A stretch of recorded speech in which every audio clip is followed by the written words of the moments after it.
Alrighty folks, this is Tom from anti-proton.com, and for no particular reason, not because it's scientific, just because it's fun. We're going to take this, and we're going to try radioactive sources against them quickly just to see how well they do. This isn't that scientific. This is a Sunday evening. Now, while we're doing this, let's pull the camera up a little bit because I'm going to put the Polimaster's results in picture-in-picture window. The reason? Because the Polimaster doesn't necessarily do a very good job of showing counts per second on the screen. In fact, let me get this camera here squared away. Come on, camera. There you go.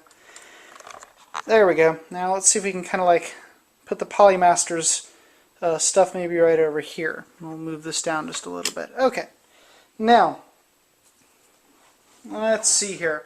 Another thing we're going to do that we're going to change is we're going to take my Victoreen Model 6A CDV 700 with its beautiful CDV 705 sounder on the side. Look at that awesome thing. Thank you, GeoElectronics. And also thank you, GeoElectronics, for this mod. I'm going to remove the pickle probe. See? Pickle probe is cool. Now it has a jack on it, by the way. And what am I going to put in its place? YNSC International RAP-47 thin crystal cesium iodide thallium doped scintillation probe. Say that 3 times fast. That has a miniature high voltage connector in the end of it. Why? Why not? So we'll just kind of like plug that on in. Clink. There it is. And let's turn it to ×1 scale. And it immediately goes hard over. It's at about 200 counts per minute. Yeah. Pretty potent stuff. 300 counts per minute. Let's put it to 100 counts. ×100. So the range we have for this is 0, 10,000, 20,000, 30,000. All right. Let's put it against the check source for a second. See what it does. Well, anyway. So there you go. We're going to cheat, and we're going to use a scintillation counter. Why? Why not? Like I said, this is for fun. We have International Medcom CRM 100, tiny little 712 LND thin micro window tube. Click. Now we can hear it when it randomly ticks every couple times a minute. We have this Inspector EXP Plus, which is currently going bananas because there's some Cobalt 60 nearby. Why is there Cobalt 60 nearby? Why not? Put that there. Stick that right there. I'm going to have fun. There. In fact, I'm going to actually lift it up like this. There you go. So now it gets a piece of the action, and hopefully you can see it okay. Let's see. There we go. You can see all the counters, I hope. Now this says PC on it because it's connected to the PC, of course. But you can also click the button and see the actual readings as well. Let me just adjust this here. There you go. Now, the most important thing is to have a little fun. So let's expose it to a couple random sources and see what we get. First up, Cobalt 60, 33 kilobecquerels of it. I'm lowering it. Lowering it.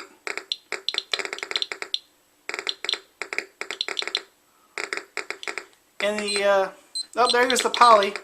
26 counts per second. 28. The poly's getting about as many counts per second as the CRM 100 is getting per minute.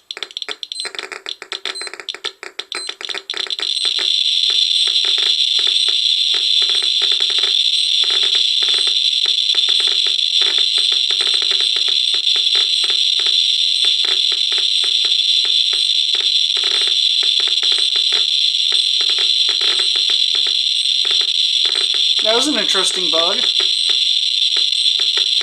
Nothing like 100 counts per minute, right? There we go. 20,000 counts per minute. That's more like it. What about you? Getting it closer to these two made them go nuts. As you can see, the poly's already up to 164 counts per second. This guy, still not too high. For giggles, let's set it to times 10 and see where we are. 1,000 counts per minute, so this is about 1,000 counts per minute. Poor CRM. Too slow. It's taking too long for that thing. Put it here.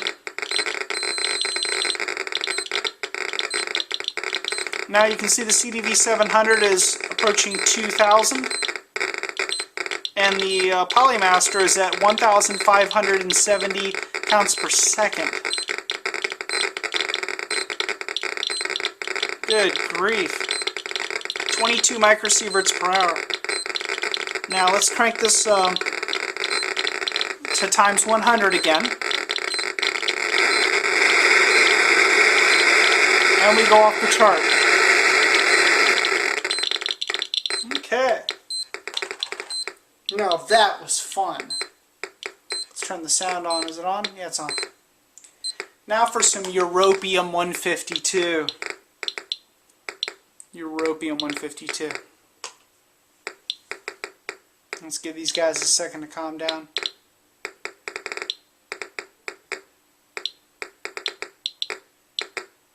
Yeah, they're not going to calm down too much more than that, not with all that stuff. Alright, the Polimaster's already calmed down, but it's very, very fast. Alright, so I'm slowly moving the Europium 152 into place.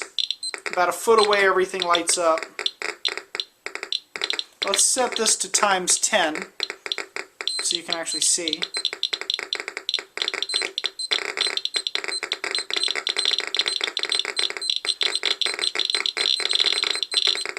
This is a very broad spectrum isotope with lots of different energies.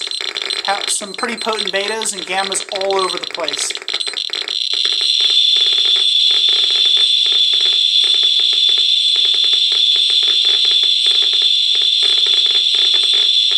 $67,000 counts per minute.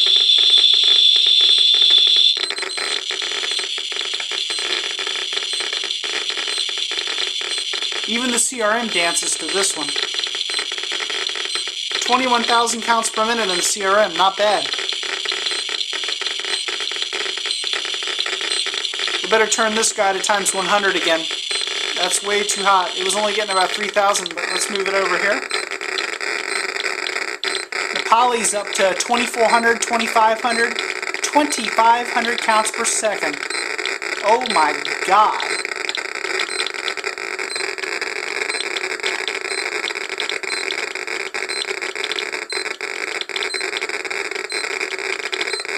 And you notice, look at the microsieverts per hour, they aren't as high. The reason for that's pretty simple. Counts do not necessarily mean higher energy. This thing is very broad, has many different energies. Again, we're right off of the scale. We can't even use this thing to measure this.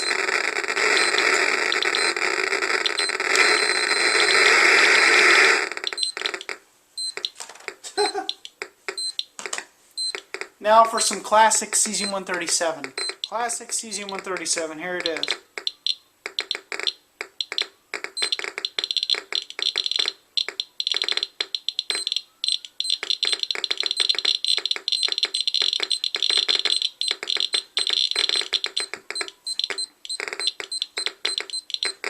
Notice that once it's pointed down, a lot of those betas are being blocked, and these guys don't really pick it up too well.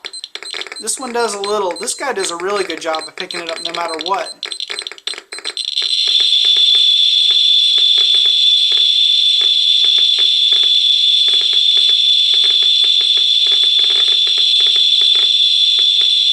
$103,000. Wow.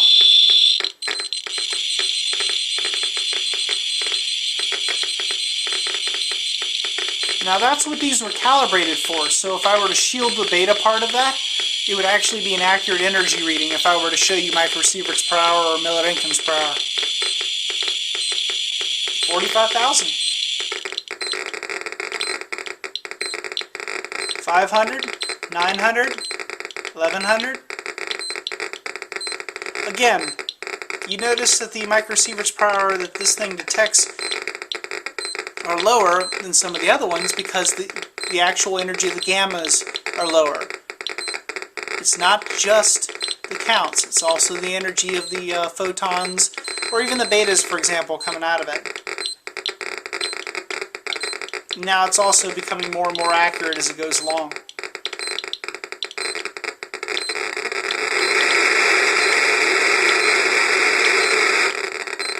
Part over. Can we not measure anything with that?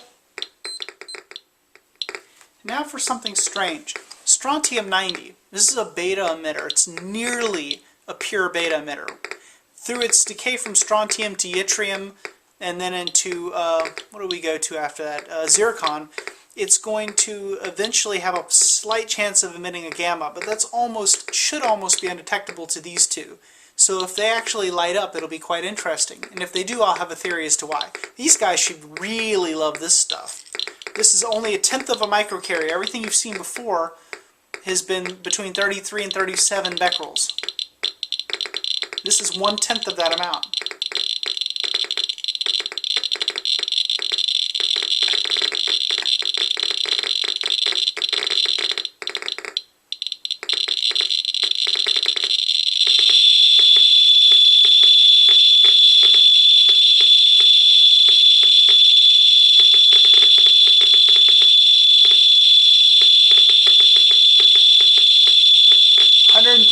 To 140,000 counts per minute. That's one of the most powerful things. Now look, it did it too. That fun little bug I think that these guys sort of have. They jump down sometimes. Anyway, 34,000. 35. Now, what will happen with these two is, you know, they've done almost nothing. Let me switch to times 10. That means that we are 0, 1,000, 2,000, 3,000. Okay, I set to that, make it more sensitive. Let's see if these detect anything. Oh, wow. And for that matter, the poly detects something too. So the question is, what are they detecting? And what they're detecting is something called Bremsstrahlung. The betas are hitting the plastic and slowing down and changing their momentum. That change in momentum is being expressed as little X-rays that get produced as a result of it. Because that energy that you're losing as they slow down has to go somewhere, right? You know, you can't destroy energy or create it, you can only change it. So we're picking up X-rays actually. Very interesting. Same with that. By the way, let's see if at times 100, so 0, 10,000, 20,000, 30,000 counts per minute. Let's see if this is good enough.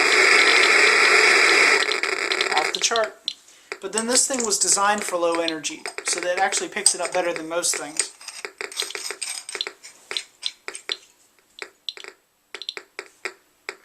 Alright, now for Polonium 210, pure alpha emitter. Let's set this down to times 1. See if it picks anything up, by the way. So now we're at 0, 100, 200, 300 counts per minute. Okay, Polonium 210. Nothing, nothing, nothing. Then all of a sudden, I haven't calculated how much is left, but I would say that this started out at 3.7 becquerels, and it can't be more than maybe 1,000 becquerels, or sorry, 3.7 kilobecquerels, and it can't be more than 1,000 becquerels at this point. It's decayed a lot. Yeah, see? Not that much. By the way, completely blind until it goes to the window. Alphas just can't go through anything.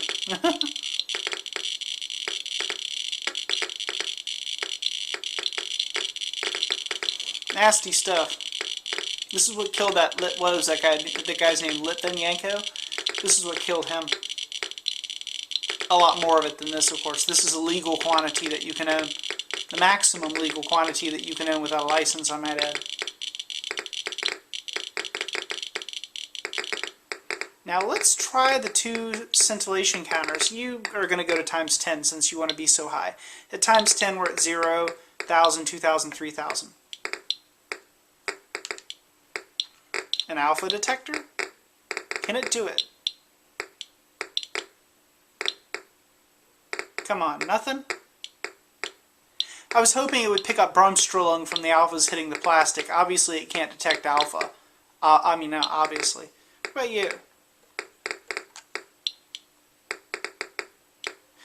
Well, hold on. Let's pull the plastic off. Let's try this right against the aluminum, see if we can pick up the Bremsstrahlung radiation from this.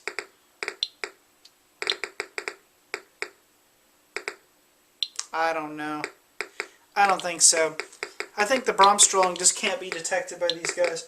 Now, given time, using a gamma spectroscopy, to have two of them, this thing right here could probably actually detect, maybe detect the gamma that comes from this. There is a gamma ray that comes out of this. I've done it with my better spectrometer. I don't know about this little guy. This little guy's nice, but it barely was detectable with the better unit. Now for a thorium lantern mantle. By the way, this is set to times 10. Let's put it at 100. So 0, 10,000, 20,000, 30,000.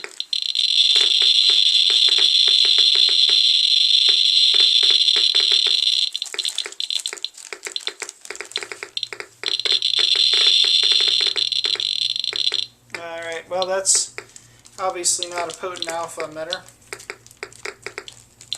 Let's get that back in there. And then after that I'll go wash my hands. I didn't realize that they came apart that easily.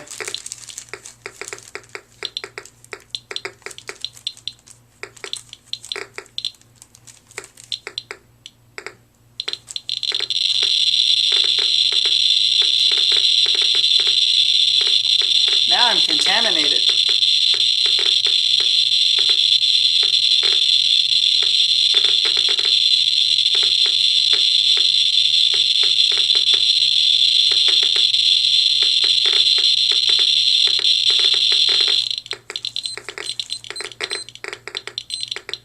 As you can see, the CRM 100 barely picks it up.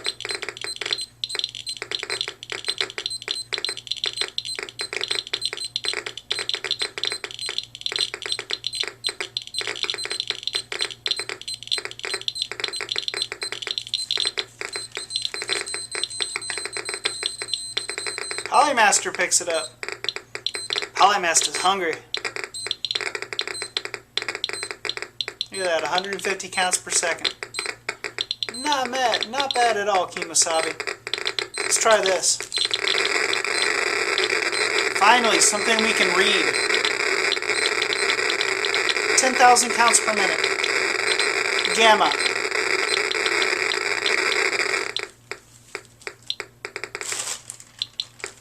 Down to the end, only 2 samples left. Okay, this is a residential smoke alarm. You notice that it's still sealed in the circuit board? Well, sealing this in the circuit board means that it's not been removed. Removing these is actually illegal, and it's dangerous as hell because the Americium 241 in this can actually leak out and get on you, and you can't detect it very well. Remember the Polonium 210 that nothing here could detect very easily unless it was right on it? Same goes with that. So you could be spreading it all over your house and not know it. So I really recommend that if you want an alpha source, either you buy yourself a set of these guys here that are reasonably safe and legal, or maybe you do something like what I'm doing here, or just use the smoke alarm itself, but I certainly wouldn't pull the button out. That is illegal. Let's see what we get. We're picking up mostly gammas here. If this were removed, which I've already said I will not do, this would show thousands and thousands and thousands of counts per minute. Probably, 20, 30,000 counts per minute or more. And basically the CRM 100 barely reacts to it at all.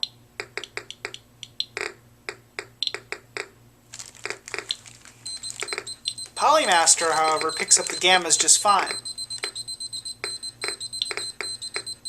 By the way, that's a smoke alarm that's normally in your wall. And by the way, the smoke alarm I took this from still works. I could actually open it up and stick this back in. It's not like ripped off or broken or anything. So it hasn't really been dismantled per se. I just pulled it out. Talk about picking your words. 100 counts per second. Remember, 0, 10,000, 20,000, 30,000. Wow, that is not sensitive to that at all. Hell with that. Let's put it at 10. So now, 0, 1,000, 2,000, 3,000.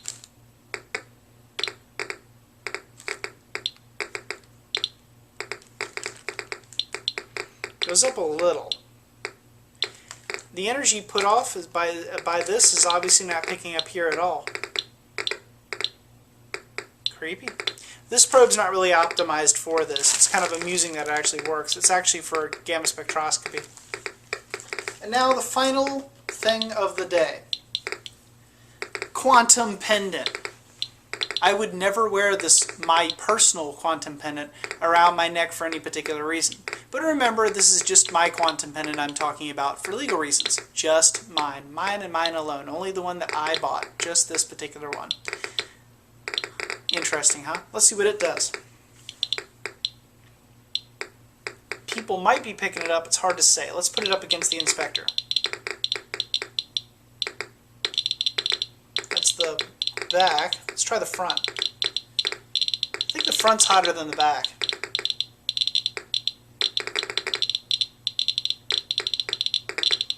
$300. $400. Now the box says that I'm supposed to be getting negative ions from this and not positive, but this damn thing's an alpha emitter. I've already proven that once before. I ought to contact the manufacturer and ask them why I'm getting all these positive ions when the dumb thing says it's supposed to be producing negative ions. Maybe they can clear that up for me. 600 counts per minute. CRM. Not much. You ever feel like if you had the CRM and a nuclear bomb went off outside of your window, it might like tick a few times? That sort of is a little bit disturbing. It's not actually that bad, but it could be a little better.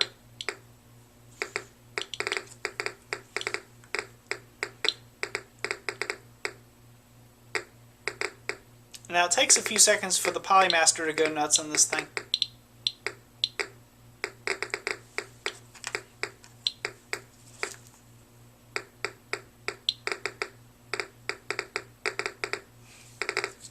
That's interesting.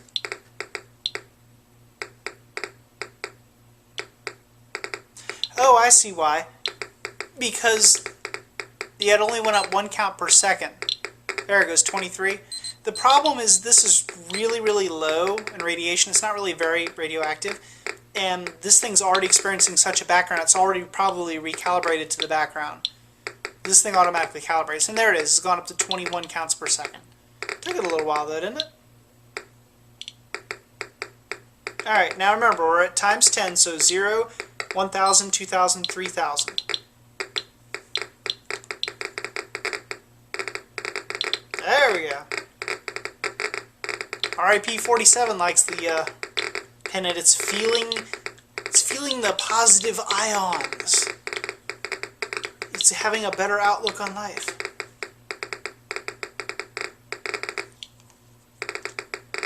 Still say the front's better. But anyhow. Alright. So, this has been Tom from anti-proton.com. This has been a Sunday evening for no particular reason other than that you like to watch crazy stuff with me. And though I would like to put all my isotopes together and zap them at once, that's actually illegal. You're not allowed to combine them, which is stupid, but unfortunately also the law. So I'm going to go and pour myself a nice glass of Cabernet Sauvignon to celebrate having exposed myself to... Where was that? Ooh. I've exposed myself here to maybe 8 microsieverts plus or minus, something like that. And I've exposed my actual body back over here a little ways away to probably less than a microsievert. My hands have probably taken maybe 10 or 15 microsieverts, but they can do that, so that's alright. All in the name of science and fun. This has been Tom from anti-proton.com. Don't do this at home. Wear gloves even though I did not. Never listen to anything I say. I'm not a trained professional, of course. I'm nothing more than an amateur. And bye-bye.